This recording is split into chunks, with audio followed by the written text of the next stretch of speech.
বিশ্ববিদ্যালয়ের আঞ্চলিক সদর দপ্তর কলকাতা কেন্দ্র থেকে BHIE 141 history of China 1840 to 1978 এই আলোচনায় ইউনিট নাম্বার 13 এবং unit number 14 unit number 13 struggle for control এবং unit number 40 China and war with Japan এই আলোচনায় আমি অঞ্জন কুমার বসু আজকের সমস্ত পাঠক সমাজকে স্বাগত জানাই। আজকের আমার আলোচনার বিষয়বস্তু প্রথমে পাঠ এককের উদ্দেশ্য সম্পর্কে আমি বলবো, তারপর আমি আলোচনা করব কমিউনিস্ট পার্টি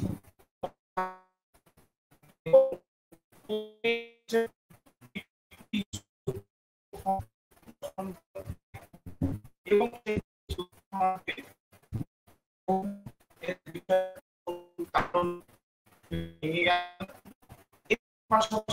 গঠন পরবর্তী পর্বে চীনা কমিউনিস্ট আন্দোলন কিভাবে সংগঠিত হচ্ছে এবং চীন দেশের জাপানি আগ্রাসন, কমিউনিস্ট পার্টির নতুন কৌশল হিসেবে ঐতিহাসিক লং মার্চ অভিযান এবং দ্বিতীয় যুক্ত ফ্রন্ট গঠন এবং অন্তিমে চীনা কমিউনিস্ট পার্টি ইয়েনান পর্ব, এই সমস্ত বিষয় আজকে আমার আলোচনার ক্ষেত্র হিসেবে গণ্য হবে। আমি প্রথমে এই পাঠ একক 2 এর উদ্দেশ্যগত দিক সম্পর্কে বলতে চাই। ইন্দিরা গান্ধী রাষ্ট্রীয় মুক্ত বিশ্ববিদ্যালয় এই 2 পাঠ এককের মধ্য দিয়ে পাঠক সমাজকে চীনা কমিউনিস্ট পার্টি এবং দেশের জনগণের বৃহত্তর স্বার্থকে সঙ্গতভাবে একটা যৌক্তিক রূপ দেওয়ার স্বার্থে কুওমিন্টাং দল, যা ডক্টর সান ইয়াতসেন প্রতিষ্ঠা করেছিলেন, তার সাথে সংযুক্তভাবে যে বিপ্লবী আন্দোলন বা চীনা জনগণের মধ্যে জাতীয় চেতনা জেগে উঠেছিল, সেই বিষয়টি পাঠক সমাজ উপলব্ধি করতে পারবে এবং সেই জাতীয়তাবাদকে মান্যতা দিতে প্রথম যুক্ত ফ্রন্ট গঠন এর পরিস্থিতি উপলব্ধি করবে পাঠক সমাজ। পাশাপাশি প্রথম যুক্ত ফ্রন্টের মধ্যে এমন কিছু কার্যক্রম তৈরি হবে যা শেষ পর্যন্ত কমিউনিস্ট এবং কুওমিন্টাং সম্পর্কের মধ্যে ভাঙন বা চির ধরাবে। পরবর্তী পর্বে আমরা দেখব যে চীনি কমিউনিস্টরা কিভাবে জনগণকে সংগঠিত করছে এবং কুওমিন্টাং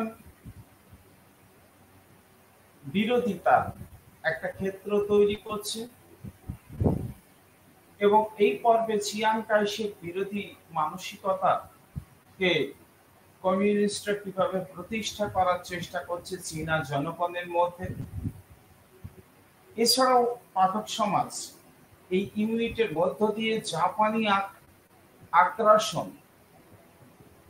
আর সেই বিষয়টি উপলব্ধি করার চেষ্টা করবে এবং কমিউনিস্টদের নতুন কৌশল এই জাপানি আগ্রাসনের বিরুদ্ধে এবং মাও সেতুং এর ঐতিহাসিক লং মার্চ অভিযান সম্পর্কে একটা স্বচ্ছ ধারণা, কোন উদ্দেশ্য, এই সামনে রেখে ঐতিহাসিক লং মার্চ এর আয়োজন করেছিলেন মাও সেতং।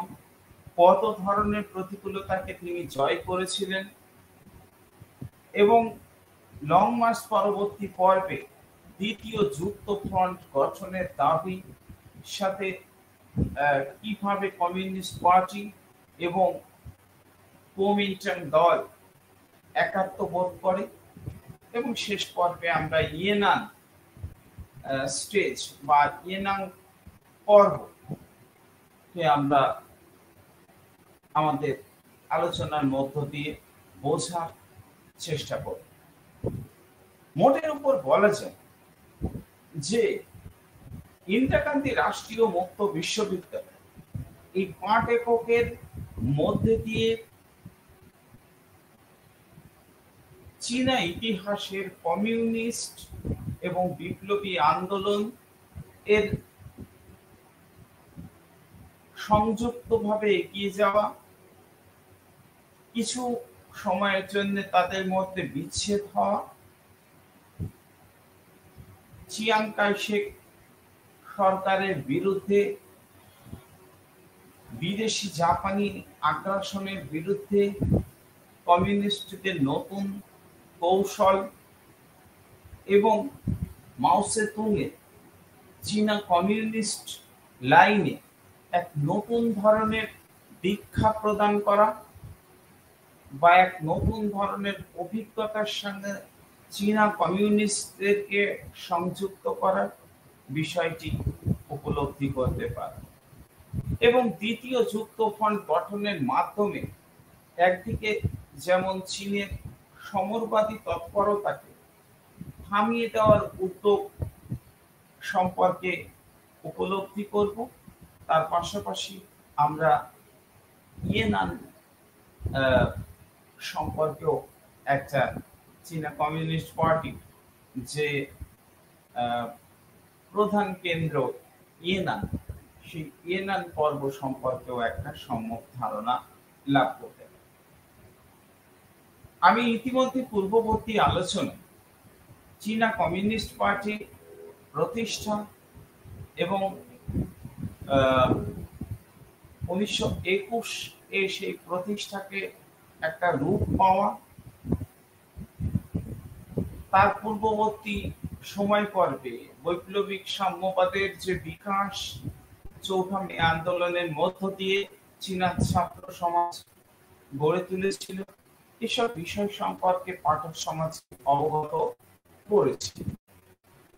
আজকে আমার আলোচনা একেবারে শুরুর লগ্নে কমিউনিস্ট ও কুওমিন্টাং বিপ্লবী যুক্ত ফ্রন্ট, যেটাকে ফার্স্ট যুক্ত ফ্রন্ট হিসেবে আমরা মান্যতা দিয়ে থাকি, সেই যুক্ত ফ্রন্ট সম্পর্কে আলোচনা করব। প্রথম বিশ্বযুদ্ধের সমাপ্তি পর্বে থেকে প্রাচ্য দেশীয় রাজনীতি ইউরোপীয় রাজনীতির সাথে অনেকাংশে যুক্ত হয়ে পড়ে। প্রাচ্য এশিয়ার রাজনৈতিক পরিস্থিতি আলোচনা করার জন্য বিশ্বের বৃহৎ শক্তিশালী বর্গ ওয়াশিংটন সম্মেলন সমবেত হয় এবং ওই সম্মেলন মধ্য দিয়ে চীনের দেশপ্রেমিক মানুষ মনে করেছিল যে চীনের উপর যে অসম চুক্তি বা অসম পদক্ষেপ যুগ যুগ ধরে চলে আসছিল, তার অবসান হবে। কিন্তু বৃহৎ শক্তিবর্গ চীনের সাথে সম্পর্কের কোন ক্ষেত্রে পুরনো নীতিকেই কিন্তু বজায় রেখেছে। যদিও ওয়াশিংটন থেকে চীন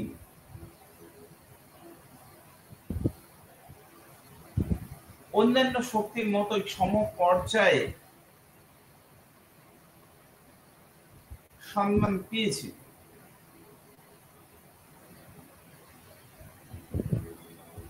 তথাপি চীন কিন্তু আধা ঔপনিবেশিক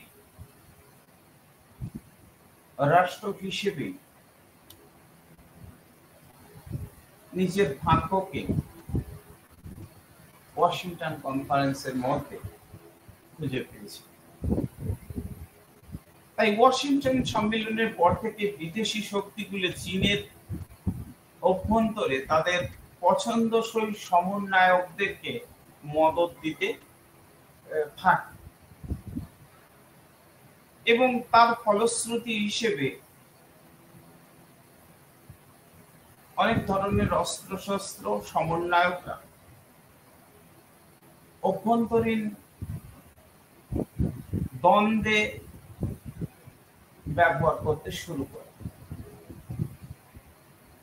তারা শাসন কার্যের এমন একটা স্তরে চীনকে দাঁড় করিয়ে দেয় যেখানে সাম্রাজ্যবাদ সমরবাদ একে অপরের সাথে যুক্ত হয়ে পড়ে। সাম্রাজ্যবাদী গোষ্ঠীগুলো বিশেষ করে ব্রিটেন, আমেরিকা না জাপান কে চীন দেশে বেশি ক্ষমতা বা অধিকার বা সুযোগ সুবিধা ভোগ করবে তাকে কেন্দ্র করে চীন দেশে একটা গৃহযুদ্ধের বাতাবরণ তৈরি হয়। এই গৃহযুদ্ধের বাতাবরণ থেকে বের হতে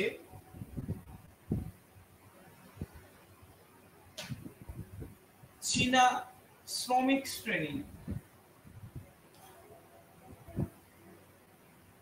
তারা গুরুত্বপূর্ণ ভূমিকা গ্রহণ করে।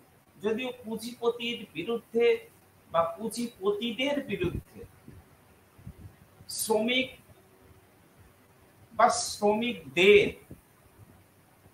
লড়াই সংগঠিত হয়,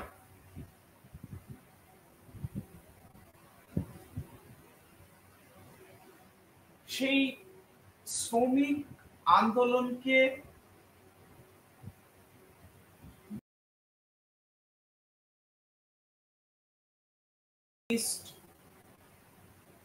পার্টি অফ চাইনা, এর ফলে কমিউনিস্ট পার্টি ও শ্রমিক শ্রেণীর মর্যাদা চীনের মানুষের মধ্যে যথেষ্ট পরিমাণে বৃদ্ধি পায়। এ বিষয়ে ঐতিহাসিক Jean Chesneaux labour movement in China গ্রন্থে বলছেন যে 7ই ফেব্রুয়ারির পরাজয়, 7ই ফেব্রুয়ারি 1923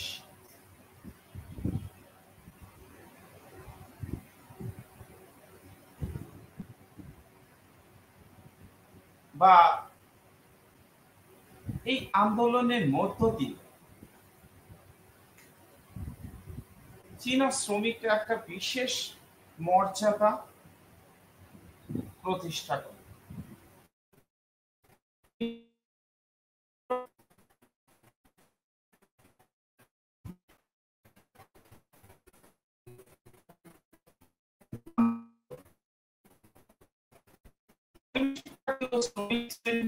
জাতি কমি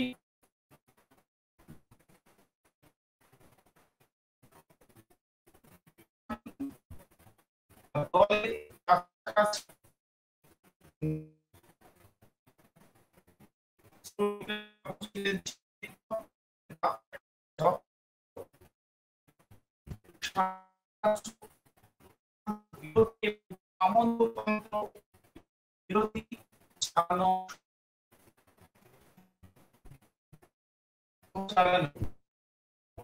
নয়।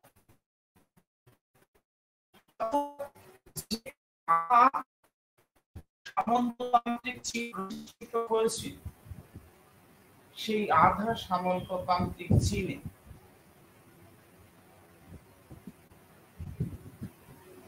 জনগণ মুক্তির আশা খুঁজেছিল শ্রমিক শ্রেণী, কমিউনিস্ট পার্টি এবং বিপ্লবী কমিন্টার্ন বা কোমিন্টার্ন এর একত্রিত লড়াইয়ের মঞ্চ। তাই 1922 খ্রিস্টাব্দের মে মাসে চীনা কমিউনিস্ট পার্টির দ্বিতীয় কংগ্রেস যখন অনুষ্ঠিত হচ্ছে, তখন এই কংগ্রেস থেকে প্রকাশিত একটা ইস্তাহার, যেখানে চীনা সমন্বয়কতন্ত্র ও সাম্রাজ্যবাদের উচ্ছেদ ঘটানোর জন্য ঐক্যবদ্ধ চীনের কল্পনা এবং একটি যথার্থ গণতান্ত্রিক প্রজাতান্ত্রিক সরকার প্রতিষ্ঠা করতে যে চীনা কমিউনিস্ট পার্টির দৃঢ় প্রতিজ্ঞ বা বদ্ধপরিকর,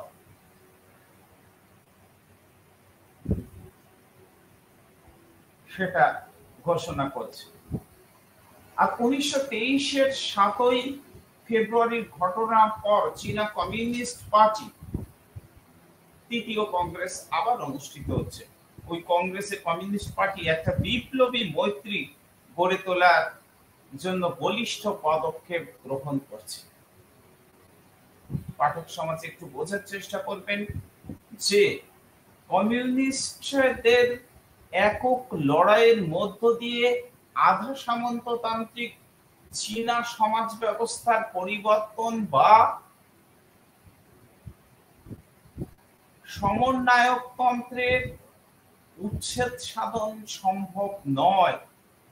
তাই কমিউনিস্ট পার্টি পরিষ্কার করে বলে, সাম্রাজ্যবাদ এবং তার সহযোগী বা দোসর সমন্বয়কদের বিরুদ্ধে সংগ্রামে শ্রমিক শ্রেণী একা নয়।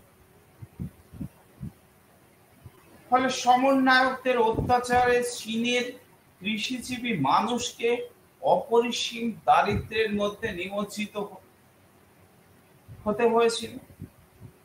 তার উপর কৃষি পণ্যের মূল্য মারাত্মক হারে হ্রাস পাওয়ার ফলে কৃষকদের অবস্থা আরো দুর্বিষহ হয়ে উঠেছিল। এই অবস্থার প্রতিবাদে 1922 খ্রিস্টাব্দে উত্তর চীনের উত্তরাংশে বিভিন্ন অঞ্চলে কৃষক বিদ্রোহ কিন্তু তৈরি হয়েছিল। এই সময় থেকে কমিউনিস্টরা কৃষকদের সমর্থন লাভ করার ব্যাপারে উৎসাহী হয়েছিল।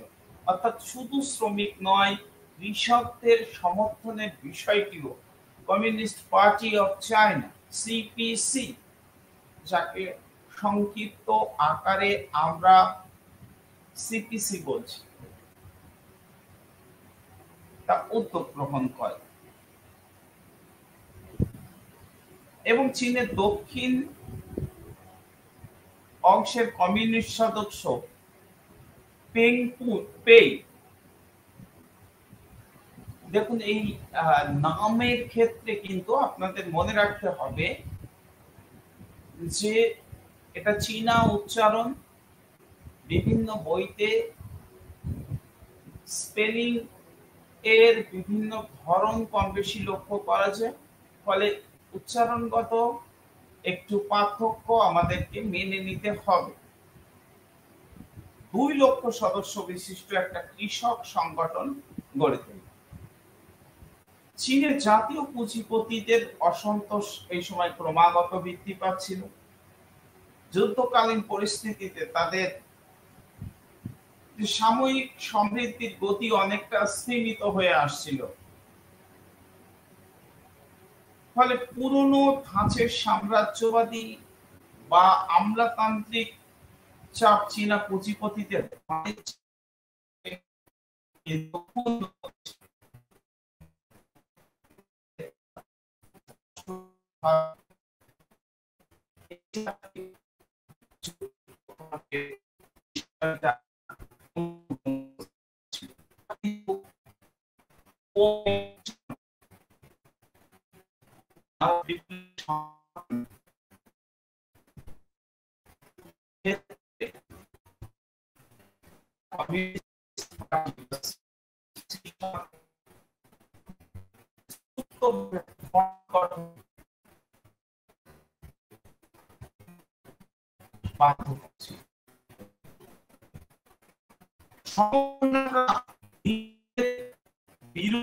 এবং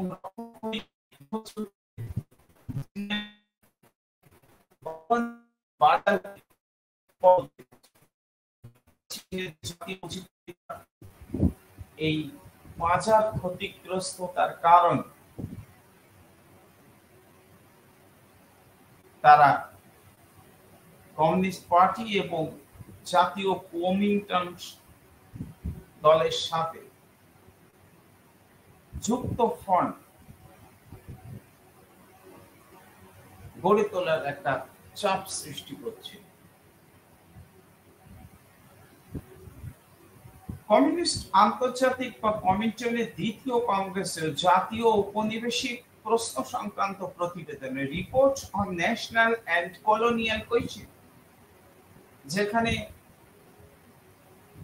লেনিন স্পষ্টভাবে বলেছিলেন ঔপনিবেশিক দেশগুলি বুর্জোয়া শ্রেণীর দ্বারা পরিচালিত মুক্তি আন্দোলন যদি যথার্থ বিপ্লবী আন্দোলন হয়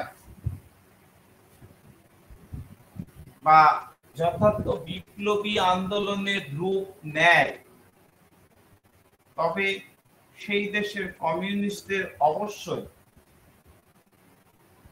ওই মুক্তি আন্দোলনের সমর্থন করা উচিত। সুতরাং বাস্তব পরিস্থিতির পরিপ্রেক্ষিতে লেনিন কর্তৃক ঘোষিত নীতির সাথে সঙ্গতি সাধন করে চীনা কমিউনিস্ট পার্টি এবং কুওমিন্টাং এই দুই দল একসাথে যুক্ত ফ্রন্ট গঠন করতে প্রয়াসী হয় এবং 1921 পর্ব বা 21 সালের নভেম্বর থেকে কুওমিন্টাং নেতা ডক্টর সান ইয়াতসেন তিনি উত্তর চীন অভিযানের প্রস্তুত হচ্ছিলেন। তখন সোভিয়েত প্রতিনিধি, তার সাথে নাম হচ্ছে সিন বলিয়েট, গোপনে তার সাথে কুইলিন অঞ্চলে একটা সাক্ষাৎ করেন। সেখানে তিনি সোভিয়েত মতবাদ এবং সোভিয়েত অর্থনৈতিক চিন্তা চেতনা সম্পর্কে ডক্টর সানকে বোঝানোর চেষ্টা করেন এবং ডক্টর সান তাতে সাড়া দেন এবং সোভিয়েত নয়া অর্থনৈতিক নীতি বা নিউ ইকোনমিক পলিসি দ্বারা ভীষণভাবে আকৃষ্ট হন এবং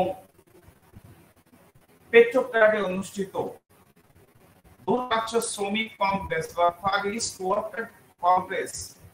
ওয়ার্কার্স কংগ্রেস এর সবাই কুওমিন্টাং দল প্রতিনিধিত্ব করে। কংগ্রেস বিভিন্ন দেশের জাতীয় মুক্তি আন্দোলনকে খোলাখুলিভাবে সমর্থন করে এবং ডক্টর সান ইয়াতসেন 1923 26 জানুয়ারি বিখ্যাত সানজোক ঘোষণা পত্র স্বাক্ষর করেন, যে ঘোষণাপত্রে বলা হয় চীন এখনো কমিউনিজম বা সাম্যবাদ গ্রহণ করার জন্য প্রস্তুত নয়। তার আগে চীনাদের দেশকে ঐক্যবদ্ধ করতে হবে এবং পূর্ণ স্বাধীনতা অর্জনের জন্য সংগ্রাম চালিয়ে যেতে হবে বা সেই সংগ্রামে অবতীর্ণ হতে হবে। সোভিয়েত রাশিয়া এই সংগ্রামকে পূর্ণ সমর্থন জানায়। ফলে বুঝতেই পারছেন পাঠক সমাজ কোন পরিস্থিতিতে কমিউনিস্ট এবং কুওমিন্টাং বিপ্লবী যুক্ত ফ্রন্ট গঠিত হলো এবং 1922 শরৎ কালে সাংহাইতে কুমিনটাং দলের একটা সভা অনুষ্ঠিত হয়। ওই সভায় সোভিয়েত ইউনিয়নের সাথে সম্পর্ক স্থাপনের বিষয়ে কুমিনটাং এর পক্ষ থেকে, কুমিনটাং দলের পক্ষ থেকে বলা হয় যে উত্তরের সমন্বয়ক এবং তাদের পৃষ্ঠপোষক সাম্রাজ্যবাদী শক্তিগুলির বিরুদ্ধে একটা ঐক্যবদ্ধ সংগ্রাম গড়ে তুলতে কুমিনটাংও বদ্ধপরিকর। ফলে সবাই সবার প্রয়োজনকে সামনে রেখে নিজেদের সংগঠনকে বৃদ্ধি করার তাগিদে চীনের জাতীয় স্বার্থকে প্রাধান্য দেওয়ার তাগিদে কিন্তু প্রথম যুক্ত ফ্রন্ট বা বিপ্লবী যুক্ত ফ্রন্ট গঠন করেছে 1923 জুলাই মাসে। ডক্টর সানি ইয়াতসেন তার নিউ ইয়র্ক টাইমসে বলছেন একটা সাক্ষাৎকারে যে তিনি সমস্ত পাশ্চাত্য শক্তির উপর বিশ্বাস হারিয়েছেন। সোভিয়েত রাশিয়া ছাড়া আর কোনো দেশকে তিনি বিশ্বাস করেন না। আগস্ট মাসে ডক্টর সান তার অন্যতম সামরিক সহযোগী চিয়াং কাই শেকের নেতৃত্বে একটা প্রতিনিধি দল মস্কোতে পাঠান, অর্থাৎ সোভিয়েত রাশিয়ার রাজধানী মস্কো সেখানে পাঠান, যেটা কমিউনিস্ট বিপ্লবের আতুর ঘর হিসেবে গণ্য করা হয়। বড়দিন সেই সময় কুমিনটাং দলের রাজনৈতিক উপদেষ্টা ভূমিকা পালন করে কুমিনটাং দলকে পুনরায় সংগঠিত করার চেষ্টা করেন এবং অক্টোবর মাসে দলের একটা অস্থায়ী কার্যকরী সমিতি গঠিত হয়। ওই সমিতিতে তান পিংশান নামে একটা কমিউনিস্ট সদস্য, একজন কমিউনিস্ট সদস্য যুক্ত ছিল। যাই হোক, 1924 জানুয়ারি মাসে কমিউনিস্ট কুমিনটাং দলের কংগ্রেস অনুষ্ঠিত হয় এবং কংগ্রেস থেকে প্রকাশিত ইস্তাহারে সাম্রাজ্যবাদী শক্তিবর্গ কর্তৃক চাপিয়ে দেওয়া যে অসম চুক্তি আনইকুয়াল ট্রিটি ও চীনা সমন্বয়কতন্ত্রের অপসারণের বিরুদ্ধে যৌথ সংগ্রামের আহ্বান জানানো। এই ইস্তাহারে বিকেন্দ্রীকরণের নীতি, সার্বিক প্রাপ্তবয়স্কের ভোটাধিকার, শ্রমিক কৃষকদের স্বার্থ রক্ষা, বৃহৎ শিল্পগুলির রাষ্ট্রায়ত্তকরণ এবং ডক্টর সানিয়াত এর বিখ্যাত 3 প্রচারিত নীতি, জনগণের 3 নীতি, অর্থাৎ জাতীয়তাবাদ, গণতন্ত্র ও জনগণের জীবিকা, তা পুনরায় ঘোষণা করা এবং পরিবর্তিত পরিস্থিতির সাথে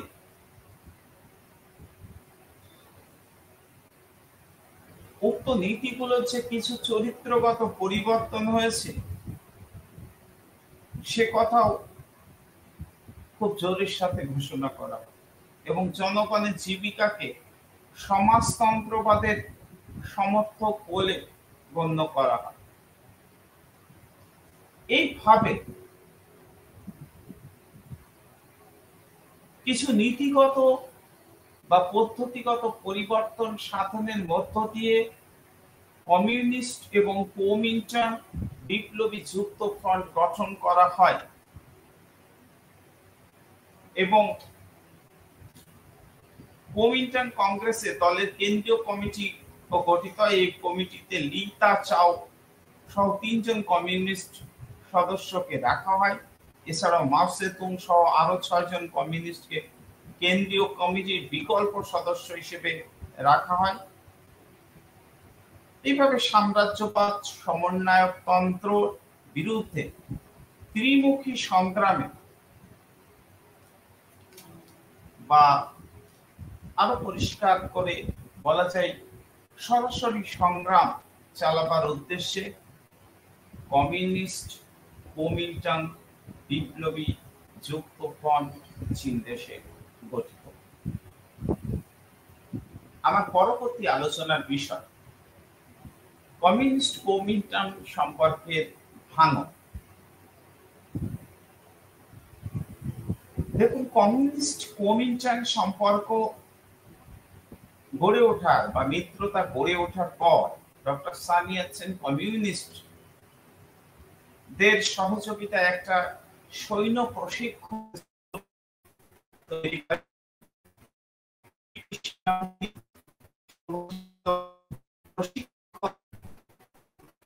কেন্দ্রের নাম ছিল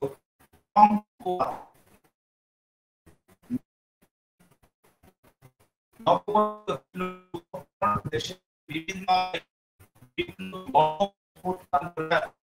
জন্য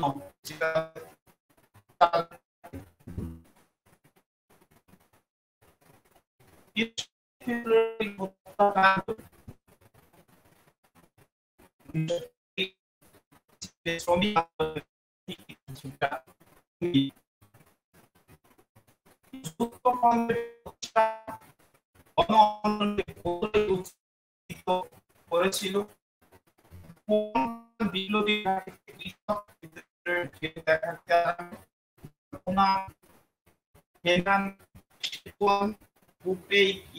প্রদেশে গোপন কৃষক সংগঠন গড়ে। তবে বিপ্লবী যুক্তফ্রন্টের বিকাশ সমন্বয়কদের পারস্পরিক ঐক্যে ভাঙন ধরাতে সমর্থ হওয়ার ক্ষেত্রে কিছুটা সফল হয়, সম্পূর্ণভাবে কিন্তু সফল হতে একটু সময় নেয়। 1924 অক্টোবর মাসে চিহলি গোষ্ঠীভুক্ত সমন্বয়ক বাহিনীর সাথে ফেংটিয়ান গোষ্ঠীভুক্ত সমন্বয়ক বাহিনীর প্রচন্ড যুদ্ধ হয়। ফলে ইউএনসিআই গোষ্ঠী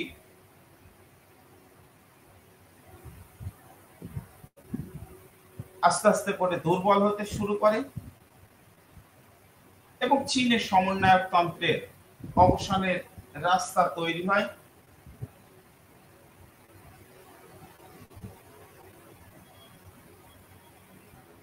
এই পরিস্থিতিতে 1925 খ্রিস্টাব্দের মার্চে কুমিন্টাং দলের মহান নেতা দেশপ্রেমিক ডক্টর সান ইয়াতসেন লিভার ক্যান্সারে আক্রান্ত হয়ে মারা যান। মৃত্যুর আগে সান ইয়াতসেন কুমিন্টাং সদস্যদের কাছে লিখিত একটা চিঠিতে উল্লেখ করে যে আমি কুমিন্টাং দলের ওপর বিপ্লবী জাতীয়তাবাদী আন্দোলন চালিয়ে যাবার দায়িত্ব ন্যস্ত করে গেলাম এবং তাদের চেষ্টায় চীন যেন আধা ঔপনিবেশিক রাষ্ট্র থেকে একটা স্বাধীন রাষ্ট্রে পরিণত হতে পারে। কিন্তু ডক্টর সানের মৃত্যুর পরবর্তী পর্বে যদি কুমিন্টাং দলের কার্যক্রম আমরা লক্ষ্য করি তাহলে দেখব যে ডক্টর সানের নীতি থেকে কুমিন্টাং দল বিচ্যুত হয় এবং জাপানি মালিকানাধীন বস্ত্র শিল্প শ্রমিকদের কর্মচ্যুত করার প্রতিবাদে 1925-এ ধর্মঘটের ডাক দেওয়া হলে সেই ধর্মঘট দমন করার উদ্দেশ্যে সাংহাইয়ে বস্ত্র কারখানার জাপানি মালিকেরা একদল চীনা কর্মচারীকে 14 মে অকারণে বরখাস্ত করে এবং 15 মে বরখাস্তকে কেন্দ্র করে শ্রমিক প্রতিনিধি দল মালিক পক্ষের মধ্যে আলোচনা শুরু হয় এবং এই সময় এক কমিউনিস্ট সদস্য হত্যা করা হয়।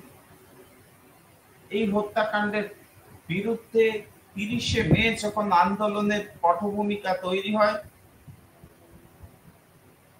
তখন কিন্তু কুমিন্টাং দের মধ্যে দ্বিধাদ্বন্দ্বের পরিবেশ তৈরি হয়। কুওমিন্টাং দলের দক্ষিণপন্থী গোষ্ঠী এই ৩০ মে আন্দোলনের পর থেকে বিপ্লবী আন্দোলনের রাশ নিজেদের হাতে রাখার জন্য বদ্ধপরিকর হয়ে ওঠে। ফলে স্বাভাবিকভাবে যে শ্রমিকদের উপর কমিউনিস্টদের নিয়ন্ত্রণ ছিল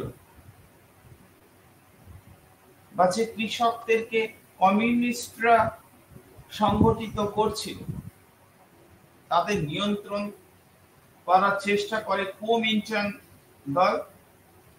ফলে স্বাভাবিকভাবে চিয়াং কাই-শেকের জাতীয়তাবাদী কুওমিন্টাং দলের সাথে কমিউনিস্টদের বিরোধের একটা পরিবেশ তৈরি হয়। ক্রমবর্ধমান শ্রমিক আন্দোলন, কৃষক বিদ্রোহ চীনের মুৎসুদ্দি পুঁজিপতি, জাতীয় পুঁজিপতি ও গ্রামীণ সামন্ত প্রভুদের আতঙ্কিত করে তোলে, যাদের নেতৃত্ব দিয়ে আসছিল কিন্তু কুওমিন্টাং বিপ্লবী সংগঠন। ফলে বিদেশি সাম্রাজ্যবাদী শক্তির বর্গ সাংহাইতে সশস্ত্র বিপ্লবী ১৯২৭ পর্বে বিপ্লবী বাহিনী পাঠালে চিয়াং কাই-শেকের নেতৃত্বাধীন কুওমিন্টাং এই দক্ষিণপন্থী গোষ্ঠী তারা কিন্তু এই সাম্রাজ্যবাদী শক্তিবর্গ, মুৎসুদ্দি এবং বুর্জোয়া ভূস্বামীদের সাথে একটা সম্পর্ক গড়ে তোলে। ফলে স্বাভাবিকভাবে কমিউনিস্ট কুওমিন্টাং সম্পর্কে আরো ভাঙন লক্ষ্য করা যায় চিয়াং কাই-শেকের নেতৃত্বাধীন কুওমিন্টাং সরকার চলাকালীন। ফলে স্বাভাবিকভাবে যে অস্থায়ী জনপ্রিয় সরকার গড়ে ওঠে, চিয়াং কাই-শেক বাহিনী তাকে নিয়ন্ত্রণ করার চেষ্টা করে। কমিউনিস্ট নেতা চৌ এন-লাই কোনো মতে রক্ষা পান এবং চিয়াং এর আক্রমণে প্রচুর সংখ্যক কমিউনিস্ট নেতা বন্দী হন, পালিয়ে প্রাণ বাঁচান। ফলে বিপ্লবীদের অস্থায়ী সরকার কারণে ভেঙে পড়তে এই সময় ভারতবর্ষের বিখ্যাত কমিউনিস্ট নেতা মানবেন্দ্রনাথ রায় তিনি চীনে উপস্থিত ছিলেন। তার উপস্থিতি কোনোভাবে আমাদের কমিউনিস্ট বিপ্লবীদের সাহায্য করেনি। নিষ্ঠুর গণহত্যার চূড়ান্ত বিশ্বাসঘাতকতার পদস্মৃতি হিসেবে আমাদের বিপ্লবী সরকারের পতন ঘটে। যাবতীয় রাজনৈতিক ক্ষমতা নাম দিয়ে চিয়াং কাই-শেক সরকারের হাতে চলে যায়। প্রথম বিপ্লবী গৃহযুদ্ধ ব্যর্থতায় ঘোষিত। একটি বিষয় স্পষ্ট প্রতীয়মান হয়, তা হচ্ছে কুওমিন্টাং দল সান ইয়াতসেনের আদর্শ থেকে সম্পূর্ণ বিচ্যুত হয়েছে। সামন্ততন্ত্র এবং সাম্রাজ্যবাদের বিরুদ্ধে বিপ্লবী সংগ্রাম গড়ে তোলার পরিবর্তে তারা এই দুই শক্তির সাথে হাত মিলিয়ে কমিউনিস্ট, শ্রমিক এবং কৃষকদের বিরুদ্ধে হত্যা লীলা মেতে উঠেছে। এখন ১৯২৪ থেকে ১৯২৭ খ্রিস্টাব্দ পর্যন্ত এই সময় পর্বে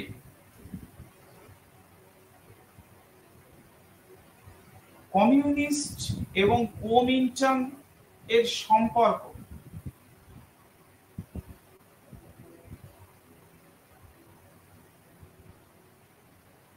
প্রথম বিপ্লবী যুক্তফ্রন্ট গঠনের মধ্য দিয়ে চীনা রাজনীতিকে প্রভাবিত করেছে,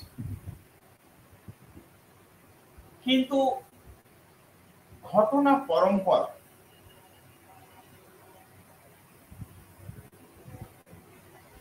এমন একটা ক্ষেত্র তৈরি করে, বিশেষ করে ডক্টর সান ইয়াতসেনের মৃত্যু পরবর্তী পর্বে,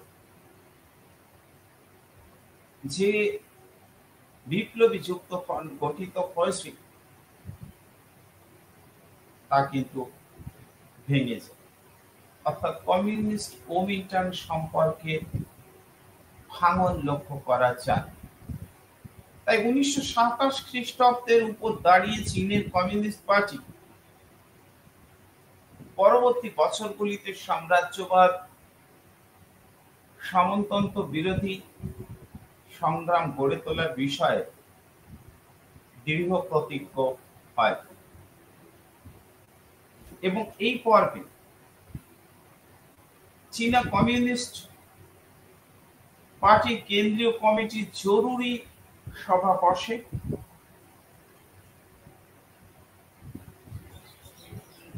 এবং বিভিন্ন অংশে কমিউনিস্ট পার্টির সাধারণ সম্পাদক চেন তুশিউ এর ভ্রান্ত নীতি সমালোচিত হয়। তথাপি কিন্তু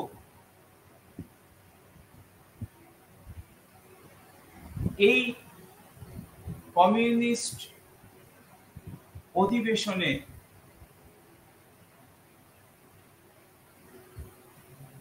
কুওমিন্টাং শাসনের অবসান ঘটানোর প্রস্তাব গৃহীত হয়নি। কমিউনিস্ট পার্টির কেন্দ্রীয় কমিটি হুনান কিয়াংশি অঞ্চলে কৃষক বিদ্রোহ সংগঠিত করার দায়িত্ব দেন মাও সে-তুং এর উপর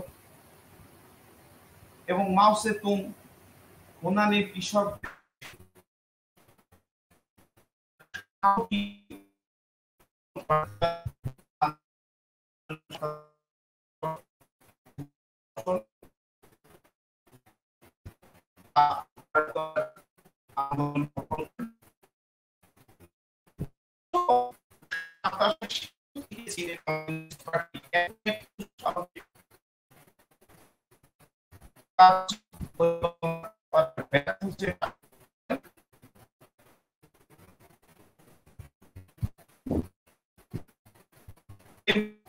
পরবর্তী আমরা দেখতে পাই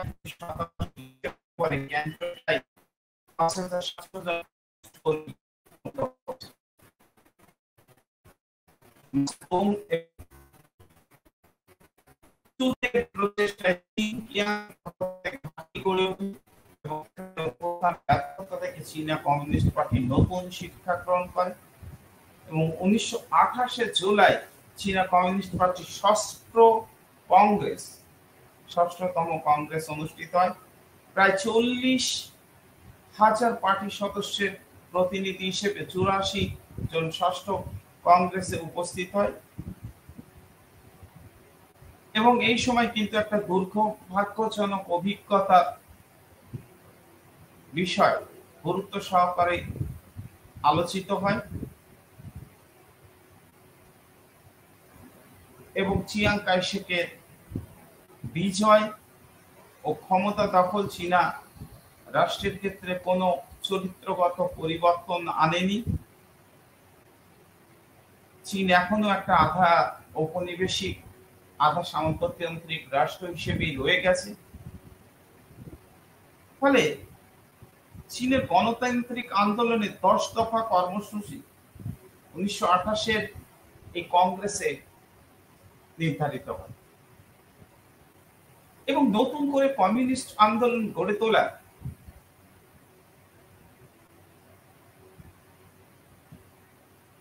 ডাক দেওয়া এবং এই সময় কিন্তু মাও সে-তুং গুরুত্বপূর্ণ প্রবন্ধ রচনা করেন why is it the red political power can exist in China?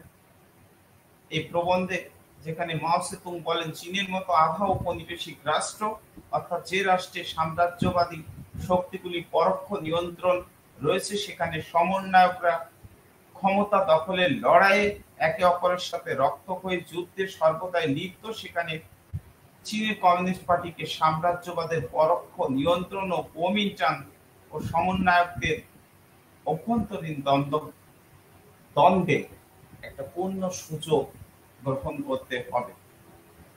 যাই হোক, এইভাবে চীনা কমিউনিস্ট পার্টি এবং মাও সেতুং এর প্রচেষ্টার মধ্য দিয়ে নতুন আন্দোলন গড়ে তোলার দিকে অগ্রসর। এই সময় কিন্তু চীন জাপানি আগ্রাসন ও লক্ষ্য করা যায়। 1929-এর শেষের দিক থেকে অভূতপূর্ব একটা অর্থনৈতিক সংকটের মধ্যে বিশ্ব জড়িয়ে পড়ে। শিল্প, বাণিজ্য, কৃষি, অর্থনীতির সমস্ত ক্ষেত্রে এই আন্তর্জাতিক মহামন্দার শিকার হয়ে পড়ে। 1929-এ এই মহামন্দা কবলে পড়ে জাপানি আগ্রাসন, না মার্কিন যুক্তরাষ্ট্রের আগ্রাসন, না ব্রিটেনের আগ্রাসন, কোনটা চীন দেশে সবচেয়ে বেশি কার্যকরী, সেই রকম একটা বিষয় এসে দাঁড়ায়। ফলে জাপানি আগ্রাসনকে দূরে সরাতে গেলে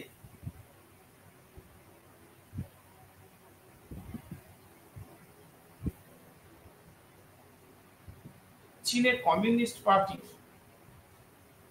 এবং চিয়াং কাই-শেকের যে মিলিত হওয়ার প্রয়োজন তা তারা উপলব্ধি করে এবং এই জায়গা থেকে কিন্তু তৃতীয় যুক্ত ফ্রন্টের ধারণা তৈরি হয়েছে। তার কারণ জনগণ চাইছিল চিয়াং কাই-শেকের জনপ্রিয় শাসন বা বিপ্লবী শাসন যাই বলুন, তা যেন ক্রমাগত জনগণের মন থেকে দূর হচ্ছে।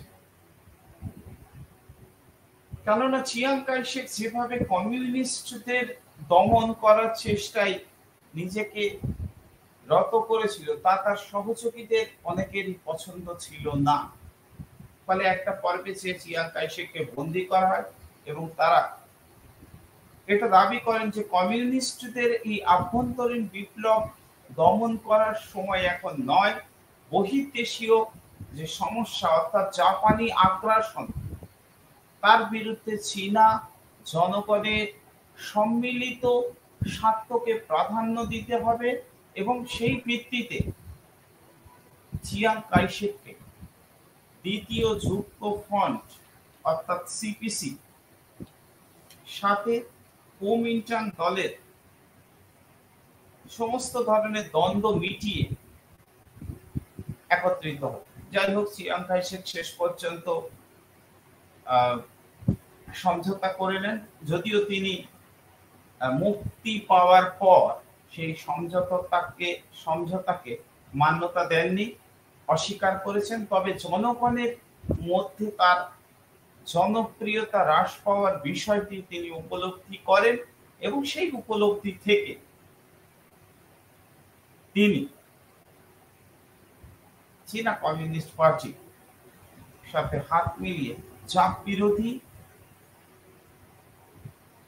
তার পথকে বেছে নেন বা গ্রহণ করেন। এবং এই পর্বে আমরা কিন্তু এটাও লক্ষ্য করি যে মাও সেতুং এর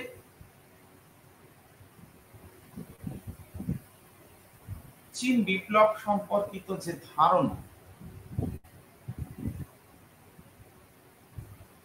তার পার্টি অভ্যন্তরে সাময়িক সময়ের জন্য প্রশ্নের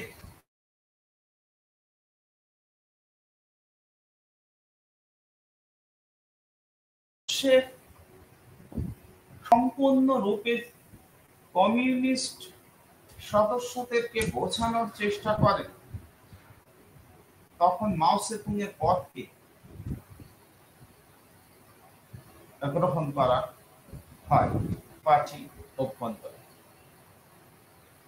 এবং তিনি 1935 সালে 34 শেষে অক্টোবর মাস থেকে 16 অক্টোবর থেকে একটা দীর্ঘ 1 বছরে 6000 মাইল দীর্ঘ পথ অতিক্রম করে তার ঐতিহাসিক লং মার্চ, যা রেড আর্মি বা লাল ফৌজ এর দ্বারা সংগঠিত করে। 1935 খ্রিস্টাব্দের জানুয়ারি মাসে লাল ফৌজ কুয়াংটাং, হুনান, কিয়াংশি প্রদেশ অতিক্রম করে কিয়াওচাও প্রদেশের জুনি অঞ্চলে উপস্থিত হন এবং সেখানে ওই সভায় চীনা কমিউনিস্ট পার্টির একটি কেন্দ্রীয় কমিটি বর্ধিত সভা মাও বক্তব্য রাখেন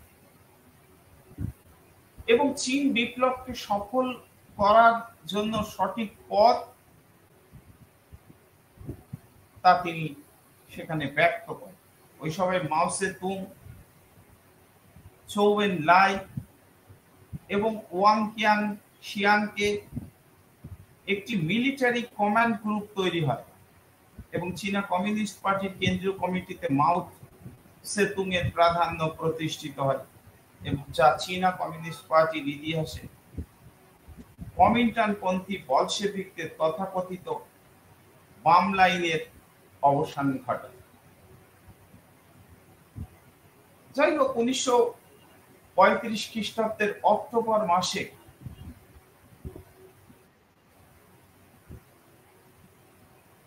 পুচিয়াং নদী, সোনালী বালুর নদী যেটাকে চিনসা বলা হতো, এবং তাতু নদী, তাতু, এটা কোন কোন বইতে আপনারা দ্রাডু নদী পাবেন, ও বিরাট বরফের পাহাড়কে প্রতিহত করে 1935 খ্রিস্টাব্দের অক্টোবর মাসে লাল ফৌজ, রেড আর্মি দুর্গম উত্তর পশ্চিম অঞ্চলের সেনচি প্রদেশে উপস্থিত হন। সেখানে এই দীর্ঘ লং মার্চের অবসান হয়। লং মার্চ চলাকালে চীনা কমিউনিস্ট বিপ্লবীদের একটা বিরাট অংশের প্রাণ হারাতে হয়। অস্বাভাবিক ধৈর্য, যুক্তিবোধকে সামনে রেখে মাও সেতুং 6000 মাইল রাস্তা, 11টি প্রদেশ, 18টি গিরি পর্বত, 24টা নদী অতিক্রম করে বিশ্ব ইতিহাসের প্রথম সর্ববৃহৎ সামরিক অভিযানকে সফল করেন। সর্বদেশের সর্বকালের সামরিক ইতিহাসে এই ধরনের কৃতিত্বের দৃষ্টান্ত কার্যত নেই। প্রাকৃতিক বিপর্যয়, দুর্গম রাস্তা, চিয়াংয়ের বাহিনীর আক্রমণের ফলে লাল ফৌজের প্রচুর সদস্য মারা যায়, যা শুরুতে 90,000 ছিল, শেষে এসে দাঁড়ায় সেটা মাত্র 20,000। এবং এই পর্বে তাঁতু নদী লুটিং সেতু অতিক্রম পর্বে চীনা কমিউনিস্ট বিপ্লবীরা যখন পুরোপুরি ভাবে হতাশাগ্রস্ত হয়ে যায় যে এবার হয়তো তাদের মৃত্যু পূর্ববর্তী বিপ্লবীদের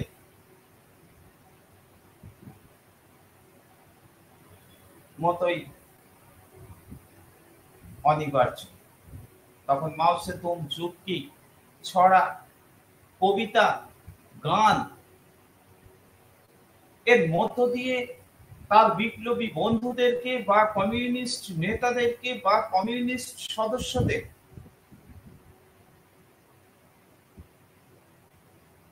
মনোবল বৃদ্ধি করে এবং এগিয়ে চলেন।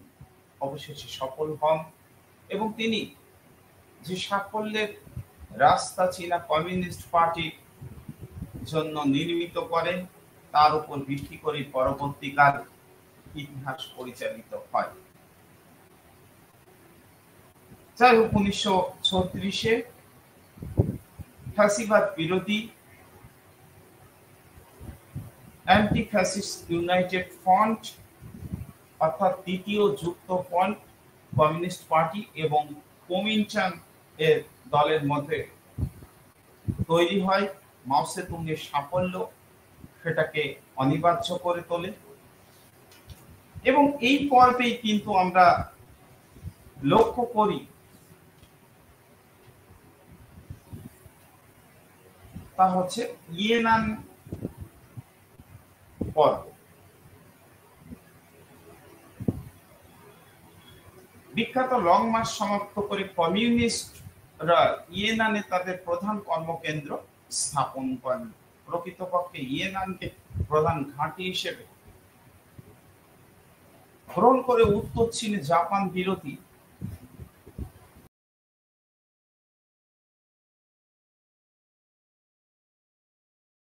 কমিউনিস্ট পার্টি তৈরি করে এবং এক্ষেত্রে মাও সেতুং চীন বিপ্লবের সাফল্যকে